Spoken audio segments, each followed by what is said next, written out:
ሲመጣልን ማመቱ ኩራታችን ስንኖር በአገርኛ በሕይወታችን ደስታ ፍቅር ሰፍኖ በምድራችን በምንወዳት ምድር በአገራችን አሲና ገናዬን ከአማራ ፋኖ ህዝባዊ ድርጅት አፋድ የተላለፈ የእንኳን አደረሳችሁ መልእክት።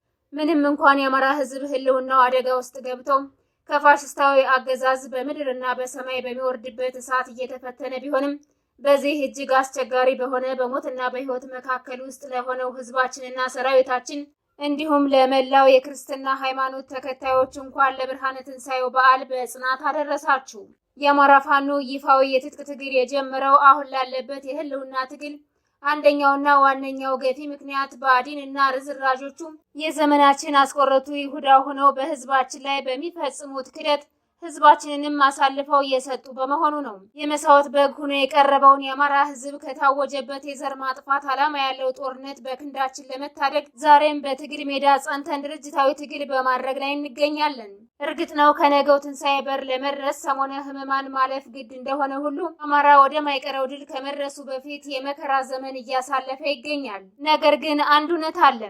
በፈተናው የበረታ የጨለማውን ጊዜ ያልፈዋል፣ ህመማቱንም የጸና የትንሣኤውን ብርሃን ያየዋል ሲል የአማራ ፋኖ ህዝባዊ ድርጅት አፋድ ገልጿል።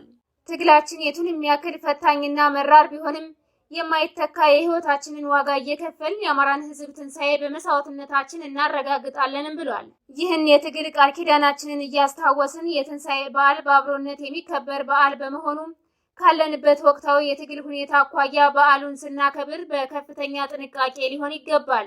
ይህ የደም ግብር የለመደ ፋሽስታዊ የብልጽግና አገዛዝ ከሰሞኑ በህዝባችን ላይ እየፈጸመው ያለው ተከታታይ ጅምላ ጨራሽ የሰው አልባ አውሮፕላን ጥቃት በበዓሉ ዋዜማና ሰሞናት ሊቀጥል የሚችል መሆኑ ታውቆ ለጥቃት ተጋላጭ ሊያደርጉን የሚችሉ መሰባሰቦችንና የተጋላጭነት ሁኔታን የሚያሳድጉ ሁነቶችን ከመፍጠር ተቆጥበን በተለመደው የመረዳዳት መንፈስ እንድናከብር ለህዝባችንና ለሰራዊታችን የጥንቃቄ መልእክት እናስተላልፋለን። በመጨረሻም የአማራ ህዝብ ትግል በፈተና የተሞላ መራርና ዋጋ የሚከፈልበት ነው።